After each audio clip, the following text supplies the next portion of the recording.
கர்த்தருக்கு ஸ்தோத்திரம். பிரியமானவர்களே, இன்றைய காலை தின தியான பகுதிக்கு கூட உங்களை ஒவ்வொருவரையும் நான் அன்போடு வரவேற்கிறேன். கர்த்தர் தாமே நம்மை ஆசிர்வதிப்பாராக. நீதிமொழிகள் 14ஆம் அதிகாரத்தில் 2வது வசனத்தை நாம் இன்றைக்கு தியானிக்க இருக்கிறோம். நிதானமாய் நடக்கிறவன் கர்த்தருக்கு பயப்படுகிறான் என்று சொல்லி.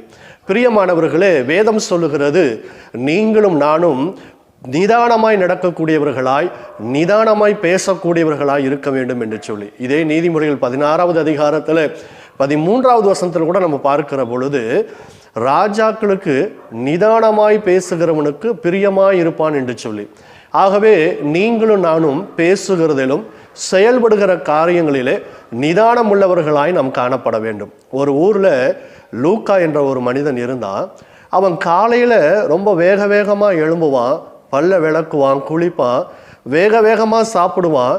ஏதோ வெளியே வேலை இருக்கிறது போல் வெளியே வேகமாக போயிட்டு திரும்ப வேகமாக வந்து புறப்பட்டு கம்பெனி திறக்கிறதுக்கு முன்னமே இவன் முன்கூட்டியே போய் கம்பெனிக்கு முன்னாடி நின்றுடுவான்.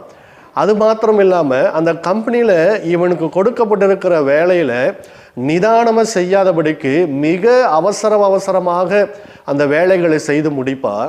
அதனால் இவனுடைய வேலையில் அந்த கம்பெனி ஓனருக்கு திருப்தி இல்லாதனால அந்த ஓனர் இவனை வேலையை விட்டு நிறுத்திட்டார். இவன் உடனே என்ன செய்கிறான்னு சொன்னால், அந்த வேலை இல்லாதனால ஒரு ஹோட்டலில் போய் இவன் என்ன செய்கிறான்னா வேலை செய்கிறான். அந்த ஹோட்டல்லையும் பார்த்தீங்கன்னா இவன் தோசை சுடுகிறான். இவன் வேகமாய் நிதானமற்றவனாய் இவன் காணப்பட்டதுனால தோசை வேகுவதற்கு முன்பதாகவே இவன் தோசை எடுத்துருவான். உடனே அந்த ஹோட்டல் ஓனர் பார்த்தாரு, இதுக்கு நீ சரிப்பட்டு வரமாட்ட, நீ சப்ளை பண்ணுறதுக்கு நீ போயிடுன்னு சொல்லி அந்த டேபிளில் சப்ளை பண்ணுற வேலைக்கு அந்த செக்ஷனுக்கு இவனை அனுப்புகிறார். அப்போது இவன் அங்கே என்ன செய்கிறான்னு சொன்னால், மற்றவர்கள் அங்கே சாப்பிட்டு முடிக்கிறதுக்குள்ளாகவே இவன் என்ன செஞ்சிருவான்னு சொன்னால் அந்த சாப்பாடை எடுத்துகிட்டு வந்துடுவான், இட்லி எடுத்துகிட்டு வந்துடுவான்.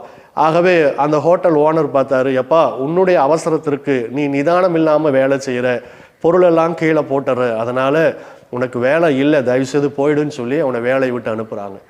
இவனுக்கு வேறு வழி இல்லாமல் ஒரு தோட்டக்காரன் இடத்துல போய் இவன் வேலைக்கு சேருகிறான். அந்த தோட்டக்காரன் இவன் இடத்துல ஒரு தென்னங்கன்றை கொடுத்து இதை நட்டும்படியாக அவன் இடத்துல சொல்லி கடந்து போகிறார். இவன் அந்த தென்னங்கன்றை நடுவதற்காக குழிகளை நோண்டுகிறான். அந்த குழிகளை நோண்ட அடியில் கற்களும் பாறைகளும் இருக்கிறதுனால அது மிக எளிதாய் அது வராதபடிக்கு கடினமாக இருந்ததுனால அதற்கு பல மணி நேரம் அவன் நேரத்தை செலவழித்து அந்த பாறைகளை எடுக்கிறான். அப்பொழுது அவன் ஒரு காரியத்தை உணர்ந்து கொள்ளுகிறான். நிதானமாய் செயல்படுகிற பொழுது எந்த ஒரு வேலையாக இருந்தாலும் அது பூரணமாக இருக்கும், அது ஆசீர்வாதமாக இருக்கும் என்பதை அவன் உணர்ந்து கொள்ளுகிறான்.